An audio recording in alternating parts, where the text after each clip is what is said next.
સુરેન્દ્રનગર જિલ્લામાંથી અનેકવાર એવી ફરિયાદો ઉઠી છે કે આ વિસ્તારોની અંદર ખનીજ ચોરી થઈ રહી છે. અનેકવાર રેડ પણ કરવામાં આવી. તેમ છતાં સવાલ એ થઈ રહ્યો છે કે જે આ ખનીજ ચોરી છે બંધ કેમ નથી થતી. અત્યાર સુધી જે અત્યારે ભારતીય જનતા પાર્ટીના નેતા છે રાજુ કરપડા એ આ તમામ બાબતે અવાજ ઉઠાવતા હતા, પરંતુ હવે તે ભારતીય જનતા પાર્ટીમાં આવી ગયા છે એટલે કદાચ એમને લાગતું હશે કે આ મુદ્દો હવે એમના માટે કોઈ ગૌણ મુદ્દો નથી.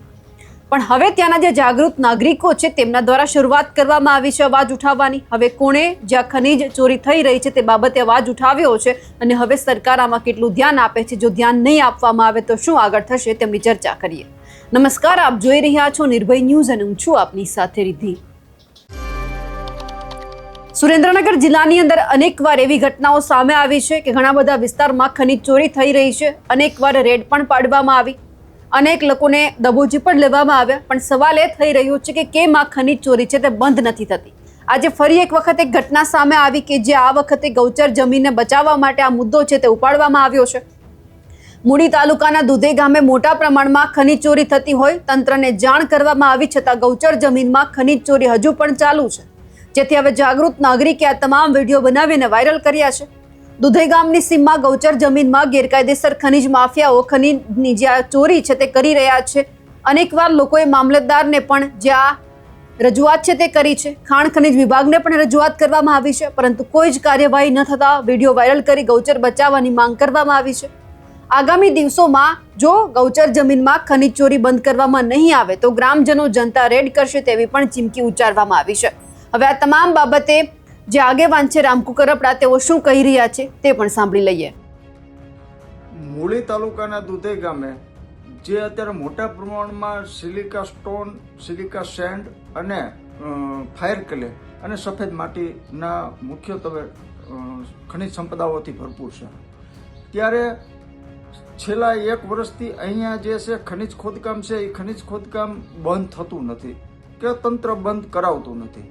અમે ગ્રામ પંચાયત દ્વારા અનેક વખત રજૂઆતો કરી છે આ બાબતે અને દર 2 મહિને અમે રજૂઆતો કરતા હોય છે.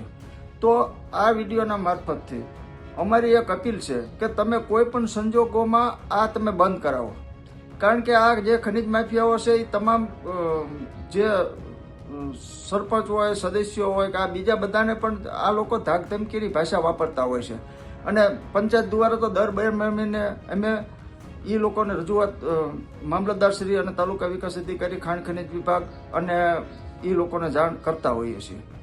તો આ બંધ થવું જોઈએ. અત્યારે દુધઈમાં સિલિકા સ્ટોનનું જે ખોદકામ છે એના 4 લોકેશન ચાલે છે. એ 4 લોકેશનમાં એક જ વ્યક્તિ ખોદકામ કરે છે. એ જે વ્યક્તિ છે એને એ ખોદકામ કરી એની રેતી બનાવી અને રેતીના અન્ય જગ્યાએથી પાસ બુક લાવી અને એ પાસ પરમિટમાં બતાવી અને પાછો આનો વેપાર ચાલુ હોય છે.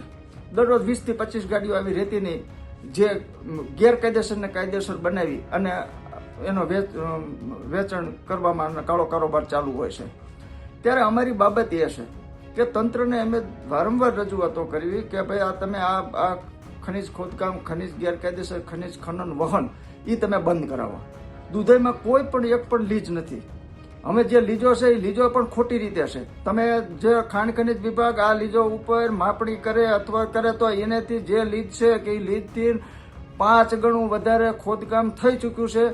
ગૌચર જમીનમાં અત્યારે ખોદકામ ચાલુ છે, સરકારી ખરાબામાં ચાલુ છે, વન વિભાગની જમીનની બાજુમાં ચાલુ છે અને જે નદીઓના જે વહેણ છે એ વહેણમાં ચાલુ છે. એટલે નદીઓના કાંઠે ચાલુ છે.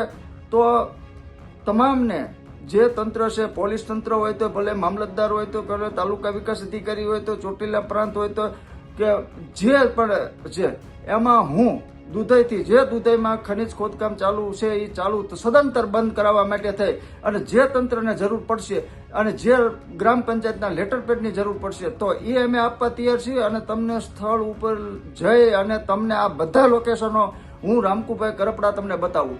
તમે એ લોકોને સદંતર તમે બંધ કરાવો. આજ દિન સુધી બંધ થયું નથી.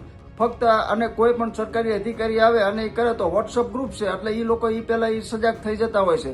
તો હું તમને કહું છું કે તમારે જ્યારે મારી તંત્રને જરૂર પડે તો હું તંત્ર સાથે છું અને મારે આ દુધઈ ગામે જે ખનિજ ખોદકામ, ખનન, વહન ગેરકાયદેસર ચાલુ છે એને મારે સદંતર બંધ કરાવવું છે અને તમારે બધા લોકેશન કેટલા ઠેકાણે માટી 7 લોકેશન સફેદ માટીના છે. 4 લોકેશન આ સિલિકા સેન્ડના છે કે જે એનું ખોદકામ જે થયું છે. બધા ખાડાઓ જે છે એ 10-10 ફૂટના 150 બાય 150ના ખાડાઓ થઈને કરોડો રૂપિયાની જે સરકારને રોયલ્ટીનો ચોરી થઈ છે. તો આ બાબતમાં આ વિડીયો મૂકવાનું કારણ એ જ છે કે બધાય તંત્ર સજાગ બને અને સદંતર આ ચોરી બંધ કરાવે. હવે જે ખનીજ ચોરીની ઘટના ફરી એક વખત સામે આવી છે, પરંતુ હવે ગામ લોકોએ એવું કહી દીધું છે કે હવે અમે જનતા રેડ કરીશું. જો આ વખતે ગૌચરની જમીન બચાવવામાં નહીં આવે, જો સરકાર કોઈ જવાબ નહીં આપે તો હવે એ જોવાનું છે કે સરકાર આમાં કોઈ કાર્યવાહી કરે છે ખરા. અમારા અહેવાલને લઈને આપનું શું માનવું છે કમેન્ટ કરીને ચોક્કસથી જણાવજો. સાથે જ અમારી નિર્ભય ન્યૂઝ ચેનલને લાઇક, શેર અને સબસ્ક્રાઇબ કરવાનું ભૂલશો નહીં. નમસ્કાર.